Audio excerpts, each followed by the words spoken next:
Have you ever woken up, grab your coffee, tried to check the news, and just couldn't? Or your favorite game won't load. Your work apps are all offline. What just happened? Well, on one very particular day, it really felt like half the internet it broke. And it wasn't a slow burn either. It was like 1 minute everything's totally fine, and the next, poof, major news sites just gone. We're talking about the big stuff, the e-commerce sites you shop on, the tools you use for work, even the apps you use to talk to your friends. They were all just completely unreachable. And look, this was not some tiny little glitch. This was massive. We're talking people across different continents, millions of them, all staring at the same error messages, probably all thinking the exact same thing. What in the world is going on? Well, it turns out the answer lies with just one company and one single massive outage.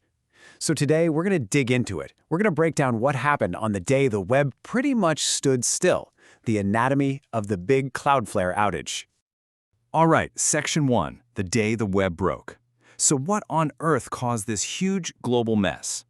To really get it, we've got to look at the company that was right in the middle of the storm. So let's meet the internet's gatekeeper, a company called Cloudflare. Now, you might have never even heard that name before, but trust me, they are absolutely crucial to pretty much everything you do online. So what is Cloudflare anyway? The easiest way to think about it is it's a huge, critical part of the internet's backbone. It's this service that literally millions of websites rely on to keep them safe from hackers, to make their pages load super fast for you, and, just to stay online and working. Okay, let's get into how this actually works for you. So, when you type a website into your browser, right, your request doesn't just fly straight to that website server. Nope. First, it makes a pit stop at Cloudflare. Think of Cloudflare as like an internet traffic cop and a bouncer for a club all rolled into one. It checks for any bad guys, any threats, and then it figures out the absolute fastest way to get that web page to your screen, so you get what you want and you get it safe and fast. So you can probably see where this is going. Because Cloudflare is so central to everything, when it has a problem, well, that problem becomes everyone's problem. The consequences are instant, and they spread everywhere. It's a massive global ripple effect. And that ripple effect, it hit everyone, but in different ways.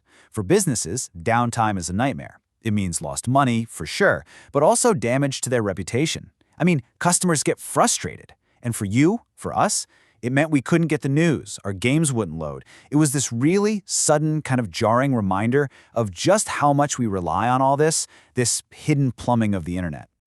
So why was the impact so incredibly huge? It comes down to this one number: millions. That's how many websites Cloudflare supports. So a glitch in their system isn't just some small little issue, it's a global event that everybody feels instantly.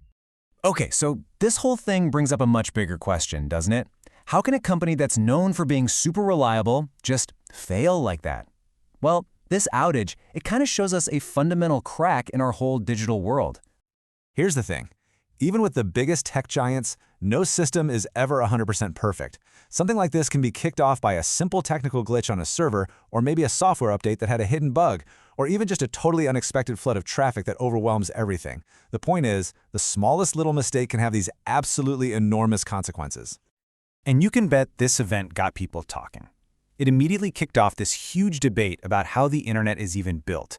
It really put a spotlight on the weak spots of having just a few giant, centralized companies running the show.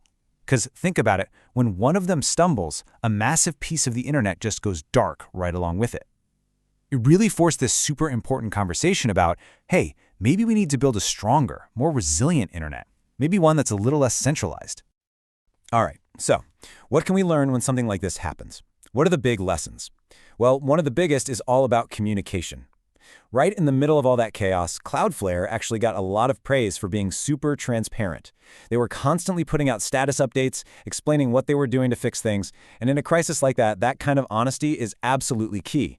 It's how you keep people's trust. But the lessons here go way beyond just this one company, right? This whole thing was a wake-up call. It proved that even the most rock-solid systems can fail, and that forces the entire tech industry to learn from it and get better. It showed us that being open and honest builds trust, and man, having a backup plan isn't just a nice idea, it's absolutely essential. In the end, these crazy disruptions, as annoying as they are actually part of how the internet grows up. They push it to become stronger and more reliable for all of us. And that leaves us with one last, kind of big thought to chew on.